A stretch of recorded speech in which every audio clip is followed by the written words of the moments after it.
Hello everyone. आज हम पढ़ने जा रहे हैं अपना भौतिकी कक्षा 11वीं का अध्याय 6 और जिसका नाम है कणों के निकाय तथा घूर्णी गति के बारे में।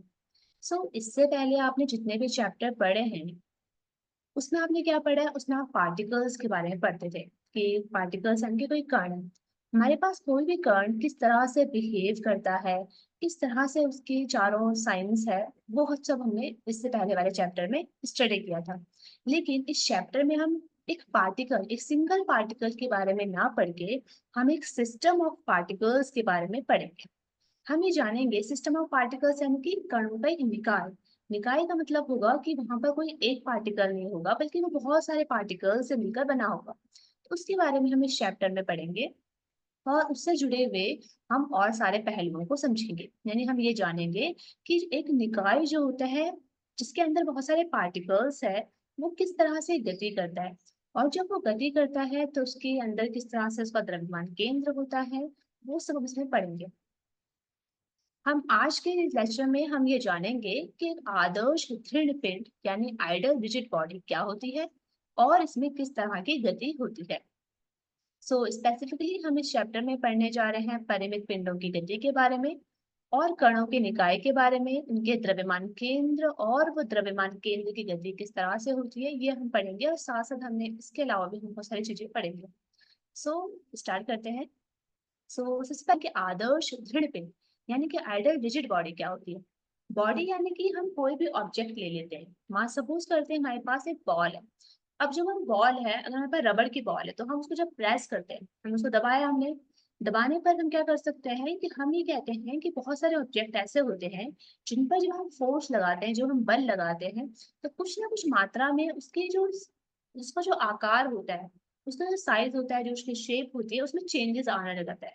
मतलब हम ये मानते हैं कि हम किसी पे भी जब फोर्स लगाते हैं तो उसकी साइज में चेंजेस आने लग जाता है, राइट। वो डिफॉर्म हो जाती है, मतलब उसका उसमें परिवर्तन आ जाता है।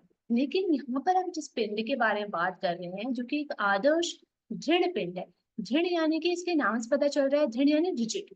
रिजिड का मतलब हुआ कि उसमें आप कितना भी फोर्स लगा रहे हो लेकिन उसका साइज, उसकी शेप में कोई भी चेंजेस नहीं आ रहे।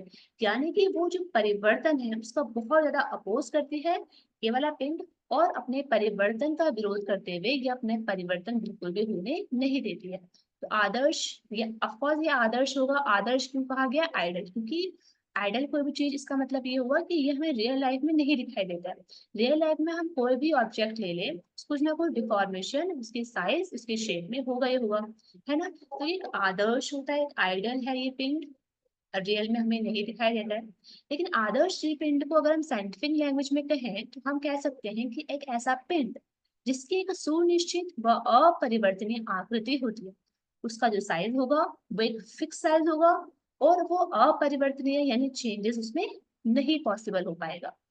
यानी हम कह सकते हैं कि जो पिंड है उसमें बहुत सारे कण हैं, हम जान चुके हैं। तो उसके सभी जो कण होंगे उनके बीच की दूरियां क्या होगी, परिवर्तित नहीं होगी। हमारे पास कोई पिंड होगा और यह पिंड एक दृढ़ पिंड है, एक आदर्श दृढ़ पिंड है, तो इसके अंदर बहुत सारे पार्टिकल्स होंगे। क्योंकि हम कहते हैं कि दृढ़ पिंड का साइज को चेंज करना पॉसिबल नहीं है। इसका मतलब ये होगा कि इनकी दो पिंडों के बीच की जितनी दूरी होगी वो दूरी कभी भी चेंज नहीं होगी। सभी कर्ण युग्म, मतलब दो जो कर्ण हम लेंगे तो उनके बीच की दूरी क्या होगी, परिवर्तित नहीं होती है। उसी को हम कहते हैं आदर्श दृढ़ पिंड। ओके, अब हम बात करते हैं कि जो दृढ़ पिंड होते हैं उनमें किस किस तरह की गतियां पॉसिबल हो पाती है, किस किस तरह का उनके अंदर मोशन पाया जाता है। तो हम एक एक्सपेरिमेंट परफॉर्म कर सकते हैं इसमें कि हमने एक इस तरह का कोई एक हमने एक नत तल लिया है, एक प्लेन हमारे पास इस तरह का है। ठीक है, जो आपको डायग्राम में दिख रहा है ये वाला प्लेन, जैसे रैंप होता है वैसे ही है ये हमारे पास एक नत तल। यहाँ पे हमने एक ब्लॉक लिया है। ओके, ये ब्लॉक आपको दिखाई दे रहा होगा। इस ब्लॉक में हमने कोई दो पार्टिकल्स ले रखे हैं, P1 पार्टिकल, इनके कण P1 और कण P2। तो इस तरह की गति को हम देखेंगे कि जब हम इस रैंप पे ब्लॉक को ब्लॉक को क्या करते हैं, पुश करेंगे तो जो ब्लॉक होगा वो क्या करेगा, नीचे सरकना स्टार्ट कर देगा। तो इस तरह की जो गति होती है उस गति को हम कहते हैं, क्या कहते हैं उस गति को, उस गति को हम कहते हैं शुद्ध स्थानांतरण गति। या इसको हम कह सकते हैं translational motion.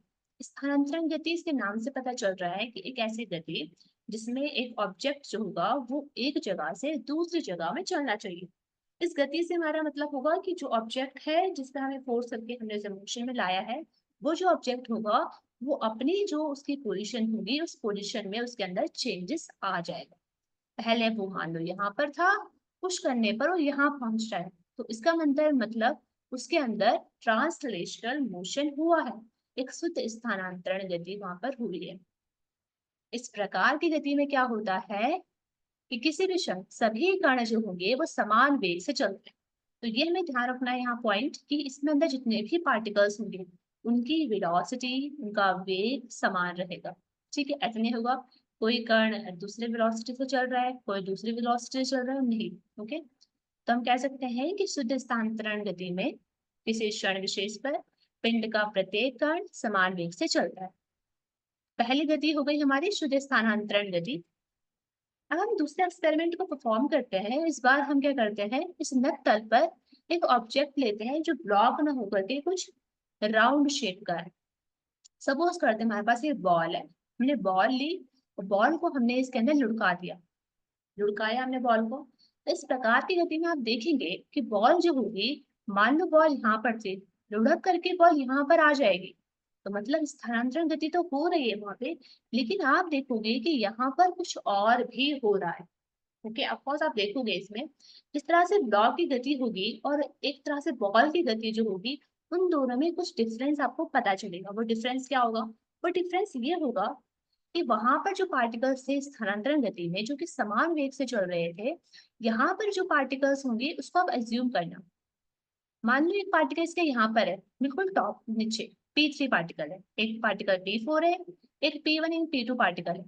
P1 P2 particle तो सेम वेलोसिटी से चलेंगे, समान वेग से चलेंगे, लेकिन P3 जो पार्टिकल होगा, जब ये किसी वेग से चल रहे होंगे उस समय ये वाला पार्टिकल रेस्ट में होगा। क्यों? क्योंकि जो बॉल होगी, जब बॉल मान लो हमारे बॉल है वो लुढ़केगी जब बॉल, तो उस पॉइंट पर एक पॉइंट जो होगा वो नीचे होगा टच, नीचे जब भी टच होगा तो उसका जो वेग होगा उस समय वो शून्य वेग होगा।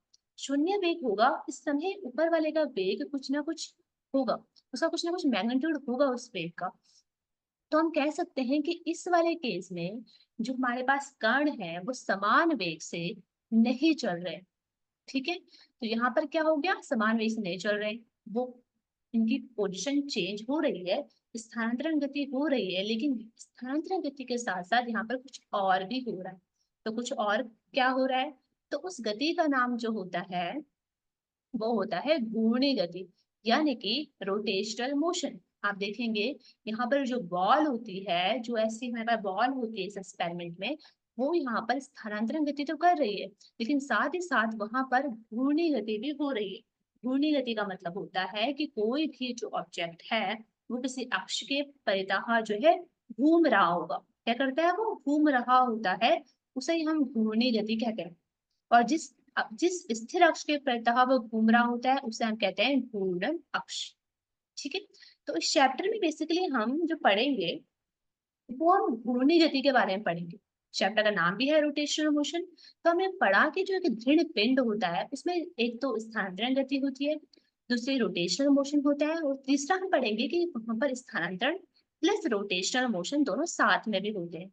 इस चैप्टर में हम आगे जाकर सिर्फ और सिर्फ घूर्णी गति को समझेंगे।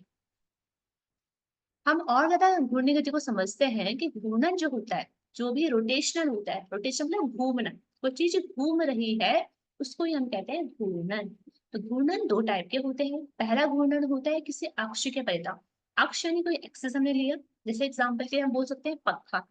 आप सभी ने फैन देखा होगा। फैन क्या होता है? इस ये डंडी है हमारे पास, तो ये इसका अक्ष होता है। ओके, इस अक्ष के परितः जो होता है, ये इसकी ब्लेड जो होती है फैन की वो घूम रही होती है, राइट।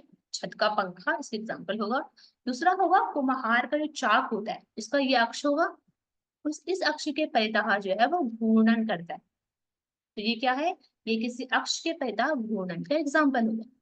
इसके अलावा हम देखेंगे कि कुछ ऐसे केसेस होंगे जहाँ पे कोई अक्ष नहीं होगा, लेकिन वहां पे एक टिप पॉइंट होगा, एक बिंदु होगा, स्थिर बिंदु, जिसके परितः वो घूर्णन हो रहा होगा। जैसे लट्टू, हम देख सकते हैं कि हमारे पास एक लट्टू होता है जो कि पॉइंट के एक्सिस में, पॉइंट के अराउंड ऑफ जो है वो घूम रहा होता है।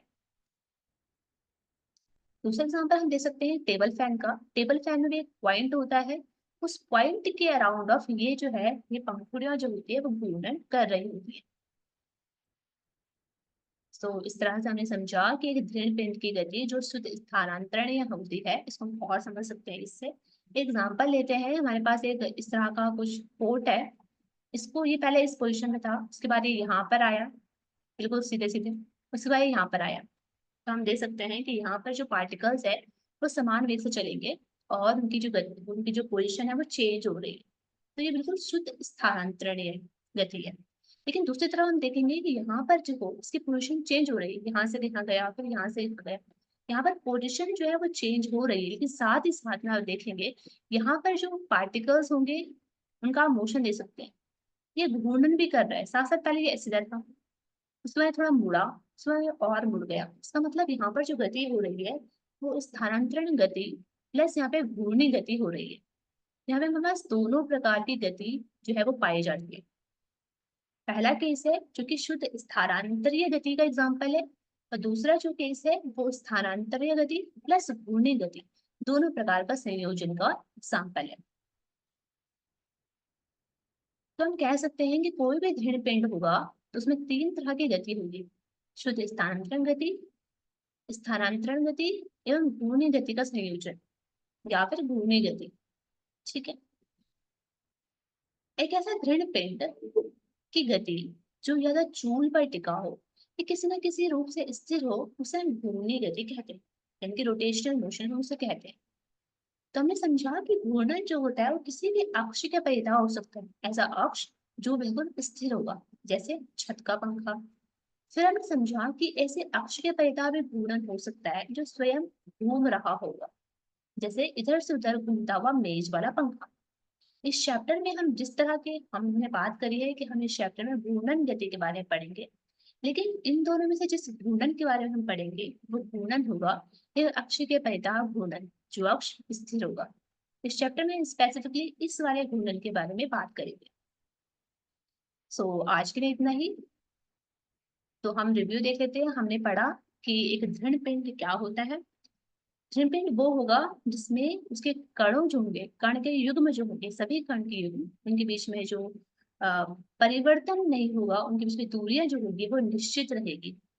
ठीक है, फिर हमने पढ़ा कि दृढ़ पिंड की जो गतियां होती है, एक तो शुद्ध स्थानांतरण गति होती है जिसमें सभी कण जो होते हैं वो समान वेग से चलते हैं। दूसरी गति होती है घूर्णन गति, वे गति जिस पर एक अक्ष के परितः जो कि स्थिर है या एक बिंदु के परितः जो है घूर्णन होता है, उसे हम घूर्णन गति कहते हैं। ठीक है, तो इस तरह से हमने समझ लिया है और फिर हमने घूर्णन के टाइप्स देखे थे।